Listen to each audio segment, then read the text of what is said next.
노란표님의 SK 하이닉스입니다. 자, SK 하이닉스 장중에 10%가 넘게 떨어졌습니다. 이거 오늘 무지막지하게 매도가 나오고 있는 모습이고 지금 15만 원대에서 턱걸이를 하고 있죠. 15만 원 정확히 현재가고요. 지금도 8% 가까이 빠지고 있습니다. 자, SK 하이닉스 지금 걱정들이 이만저만 아니실 텐데 도란표님의 매수 가격은 16만 8,700원이고요. 10%입니다. 자, 그러면 얼마 전에 나왔던 저점을 이탈해버린 SK 하이닉스 여기서 더 빠지고 내려가는 건지 모거스탠리에서 나왔던 12만 원이라고 하셨죠. 그 가격까지 과연 내려가는 건지 이 불안감 속에 종목 진단 좀 해보겠습니다. 자, 전문가님 SK 하이닉스입니다. 오늘 장중에 10%가 넘게 폭락이었습니다. 낙폭을 좀 줄여주기는 했지만 여전히 크게 내려가고 있는 모습이고요. 불안감이 너무나 커져가고 있습니다. SK 하이닉스는 어떻게 해야 되는 게 좋을까요? 네, SK 하이닉스 제가 반도체에 대한 의견을 꾸준히 드리고 있어요. 특히 이제 명예들의 복귀를 매주 출연을 하다 보니까 제가 화요일에 진행하는데 그때 이제 큼직큼직한 섹터들에 대해서 의견을 좀 드리고 있는데 반도체는 제가 좀 많이 조심하셔라 계속 얘기를 드리고 있습니다. 종목까지 언급을 하면서요. 근데 우리 심리라는 게 그렇습니다. 조심하라고 이야기를 한다 한들 이런 게 올라가는 액션이 취해지면은 더 갈 것 같거든요. 왜냐하면 좋은 이야기들이 많이 나왔던 SK 하이닉스 같은 종목은 더욱더 그렇습니다. 제가 차트 먼저 좀 말씀을 드릴게요. 자, 예를 들어서 이렇게 있었다고 봅시다. 더 갈 것 같아요. 저는 이런 단계에서는 종목이 오히려 누군가는 고점대니까 위험하다라고 보지만 오히려 이렇게 차라리 고점에서 고점을 형성하는 구간, 그러니까 주가가 성장하는 구간에서는 보다 안정적이다라고 저는 평가를 합니다. 근데 얘가 이렇게 내려와요. 저는 이때부터는 이게 뭐가 되냐면 이때 산 사람들이 이제 이제 매물이 되는 거예요. 악성 매물이라고 보는 겁니다. 악질이라기보다는. 그럼 이 매물대가 작용을 하게 되면은 올라가는 게 굉장히 힘겨워집니다. 근데 우리가 어떻게 바라봐야 되냐면 이게 객관화된 거거든요. 올라가기 힘들겠다 이제 그냥 차트만 봤을 때요. 근데 좀 넘어가 보겠습니다. 그러다 더 내려가요. 점점 더 올라가기가 힘들어집니다. 이런 게 이제 이렇게 반등이 나오잖아요. 이런 식으로. 그러면 어떤 생각이 드냐면 이만큼 조정을 받았으니까 이제 다시 올라가겠구나로 보여져요. 자, 실상 그런지 볼까요? 안 그래요. 내려갑니다. 그죠? 근데 이러다가 또 반등이 나옵니다.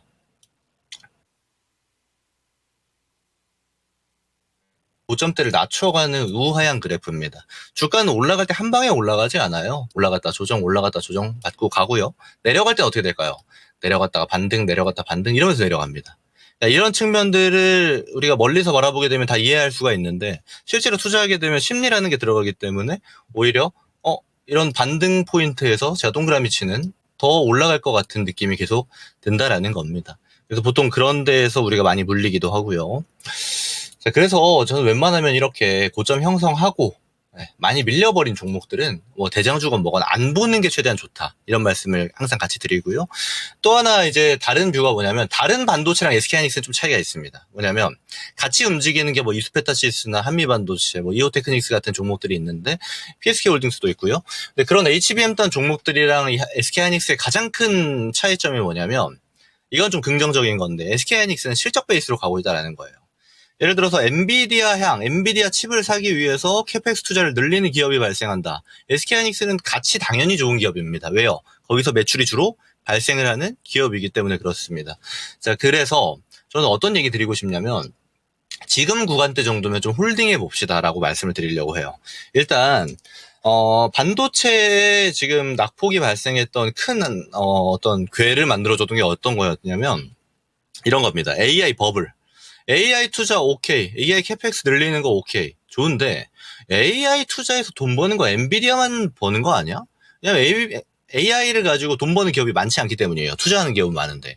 자, 그러면 이런 측면에 대해서 AI가 버블이 발생하는 거 아니야? 이런 인식이 좀 깔려 있는 거거든요. 자, 근데 우리가 어떤 반대로 보면은 그러면 캐펙스 투자가 늘어나고 있는가 줄어드는가로 보면 되잖아요. 반도체에 대해서. 실제로 아직은 늘어나고 있다라는 겁니다. 그러면 계속 성장하고 있는 국면에서 성장폭이 좀 줄어들었다라는 트리거도 존재하지 않는데 생각보다 많이 내려가 버린 거예요. 근데 이때 조심해야 될 게 실적 베이스 반도체가 아니고 예를 들어서 반도체 너도 갈래 나도 갈래 하면서 올해 초부터 발생했던 이런 릴레이에 참여했던 기업들, 흔히 말해 반도체 테마주라고 저는 표현하는데 이런 기업들은 조심해야 됩니다.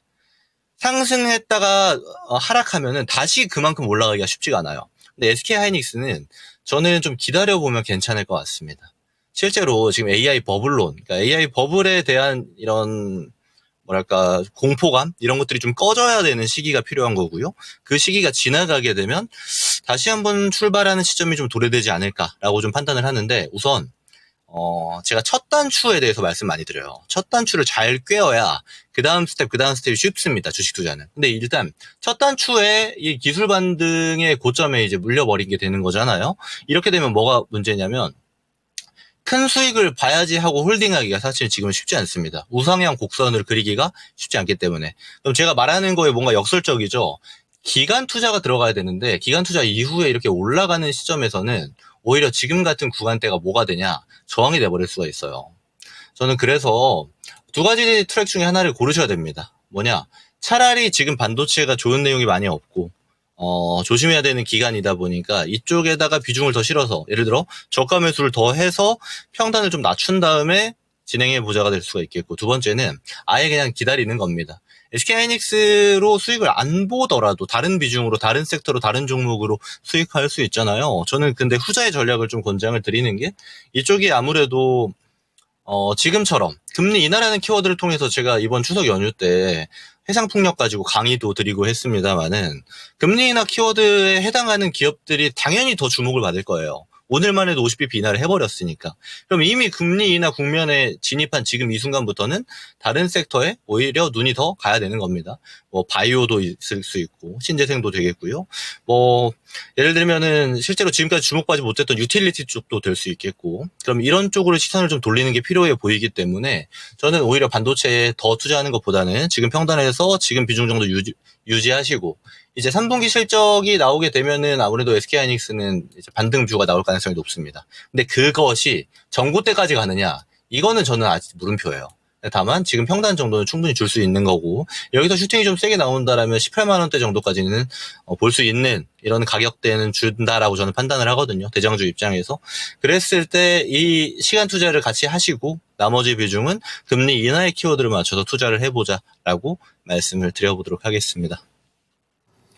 네, 첫 번째 종목 바로 SK하이닉스였습니다. 오늘 낙폭이 워낙 좀 세게 나왔고 반도체주들 분위기가 좀 오늘 좋지가 않습니다. 그렇죠. 이런 가운데 첫 번째 종목으로 도와드렸는데요. 걱정을 좀 덜어내셨으면 좋겠습니다. 다만 여기 비중을 더 실어가는 것보다는 일단 이대로 가져가면서 손실을 줄여보고 수익 어느 정도까지 챙겨보면 좋을 것 같네요. 첫 번째 종목이었습니다. 네.